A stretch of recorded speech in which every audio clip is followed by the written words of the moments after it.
তো রনি বৃষ্টি বৃষ্টি নাকি রনির সাথে পরকীয়া করে। কিছু কিছু মানুষ এখন এরকম টাইটেল দেয়। যে বিষয়টা আমরা চেয়েছিলাম যে সুন্দরভাবে আপনাদের সামনে আনবো, কিন্তু সেই বিষয়টা এখন এমন জঘন্যভাবে হয়ে গেছে যে রনি নাকি বৃষ্টির সাথে পরকীয়া করে। তার জন্য রনির বউ চলে গেছে। আসলে এখানে পুরোপুরি দোষটা হচ্ছে রনির। কারণ কি জানেন? স্বাভাবিক বৃষ্টিও জানতো যে রনি বিবাহিত, বা রনির ওয়াইফও সবার, আমরা কম বেশি সবাই জানতাম। বা রনির ওয়াইফ যে রনিকে যে স্বাধীনতাটা দিয়েছে, যে স্বাভাবিক ভিডিও করার ক্ষেত্রে আমরা অনেক সময় অনেক কিছু বেছে নেই। বা আমার আমার আর সাব্বিরের যে সম্পর্কটা, এটা কিন্তু আমরা বেছেই নিয়েছি।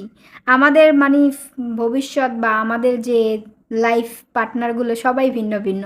কখনো আমরা মানে আলাদা আলাদা চরিত্রে হচ্ছে অভিনয় করা হয়, যে এটার সাথে এটা ম্যাচিং হয় বা এটার সাথে এটা করলে ভালো হবে। বা আপনারা অনেকেই মজা করে দেখেন আমাদের ভিডিওগুলো, সবসময় ভালোবাসা দিছেন। তো এখন এই অভিনয় করতে করতে আজকে যে আমরা এই পর্যন্ত আসব, বা এটা নিয়ে এত কিছু হয়ে যাবে, বা রনির সংসার ছেড়ে রনির বউ চলে যাবে, এটা কখনোই কল্পনা করতে পারি নাই। আর বৃষ্টিকে অনেক মানুষই দোষ দিতেছেন যে বৃষ্টি নাকি খারাপ। দেখেন, যেখানে রনি ঠিক নাই, নিজের সংসারের প্রতি নিজের মায়া নাই, সেখানে বৃষ্টির দোষ দিয়ে কোনো লাভ নেই। কারণ কি জানেন? কারণ আমি একটা মেয়ে মানুষ, আমার একটা আবেগ থাকতেই পারে একজনের প্রতি।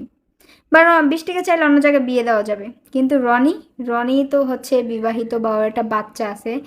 আর এই যে প্রবাসী কিছু আপুরা আছেন, বলতেছেন যে রনি তুমি ডিভোর্স দিয়ে দাও নীলাকে, মানে রনির ওয়াইফকে, তারপর আমরা কাবিনে যত টাকা আছে আমরা দিব, তারপর তুমি বৃষ্টিকে বিয়ে করো।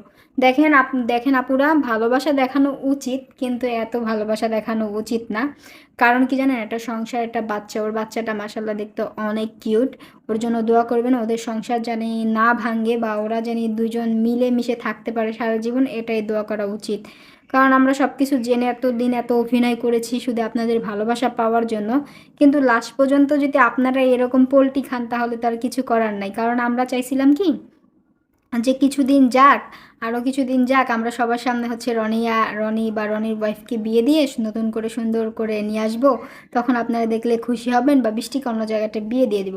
কারণ বৃষ্টির বিয়ে হয়ে গেলে তো আর রনিকে কেউ দোষ দিতে পারবে না, বা রনিকে কেউ খারাপ বলতে পারবে না। যার বউ বাচ্চা আছে, স্বাভাবিক।